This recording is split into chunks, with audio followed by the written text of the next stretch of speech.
Hi my families, நான் உங்கள் Ruby. இன்றைக்கி என்ன வீடியோஸ்னா, இன்றைக்கி மார்னிங் ரூட்டீன் தான் பார்க்க போகிறோம். காலையில் எந்திரிச்சதும் எப்போவுமே செடிக்கு தண்ணி ஊற்றிடுவோம், இல்லைனா அடிக்கிற வெயிலுக்கு வாடி போயிடும். காலையில் எம்டி ஸ்டொமக்கில் ஏதாவது ஒரு ஜூஸ் குடிப்பேன். இன்றைக்கி மாதுளப்பழம் ஜூஸ் குடிச்சிட்டு என்னோட வேலையை ஸ்டார்ட் பண்ணிட்டேன். பிரேக்ஃபாஸ்ட்டுக்கு பார்த்தீங்கன்னா சுண்டல் குழம்பும் இட்லியும் தாங்க. எப்போவுமே இட்லிக்கு சாம்பார் சட்னி தான் வைப்பேன். கொஞ்சம் டிஃப்ரெண்ட்டாக இருக்கட்டுமேனு கொண்டக்கடலை கிரேவி பண்ணியிருக்கேன். இது இட்லிக்கும் தோசைக்கும் நல்லாயிருக்கும். பாப்பாக்காக மினி இட்லியும் எங்களுக்கு நார்மல் இட்லியும் தான் இன்னைக்கு ஊத்துறேன். மினி இட்லியை வந்து சின்ன ஸ்பூன்ல கொஞ்சம் கொஞ்சமா மாவு எடுத்து ஊத்துனா கரெக்டா வருது. பெரிய ஸ்பூன்ல ஊத்துனதெல்லாம் மிக்ஸ் ஆயிருச்சு. உங்க குட்டீஸ்க்கு இன்னைக்கு பிரேக்ஃபாஸ்ட் என்ன செஞ்சு கொடுத்தீங்க கமெண்ட்ல சொல்லுங்க. இட்லியை 10 நிமிஷம் வேக வச்சுட்டு பாப்பாவையும் போய் எழுப்பி விட்டுட்டு வந்துட்டேன். அவங்களுமே எந்திரிச்சு வந்துட்டாங்க. இட்லி சூப்பரா வெந்துருச்சு. பாப்பா வந்த உடனே அம்மா நான் ஹெல்ப் பண்றேன் அப்படின்னு சொல்லிட்டு எனக்கு ஹெல்ப் பண்ணிட்டு இட்லியை எடுத்து கொடுத்தாங்க.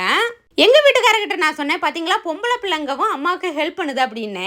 அவர் சொன்னாரு, இல்ல பசங்களும் தான் அம்மாவுக்கு ஹெல்ப் பண்ணுவாங்க அப்படின்னாரு. உங்க வீட்டுல உங்களுக்கு ஹெல்ப் பண்ணி கொடுக்கறது உங்க பசங்களா இல்ல பொண்ணுங்களாங்கிறத கமெண்ட்ல சொல்லுங்க. பாப்பாக்கு இப்பெல்லாம் 1 சென்ட் போடுற அளவுக்கு முடி வளர்ந்துருச்சு. பாப்பா ஏன் சோகமா கிளம்புறா? இதோட ஃபுல் வீடியோ 1:30க்கு ரிலீஸ் ஆகும், மிஸ் பண்ணாம பாருங்க.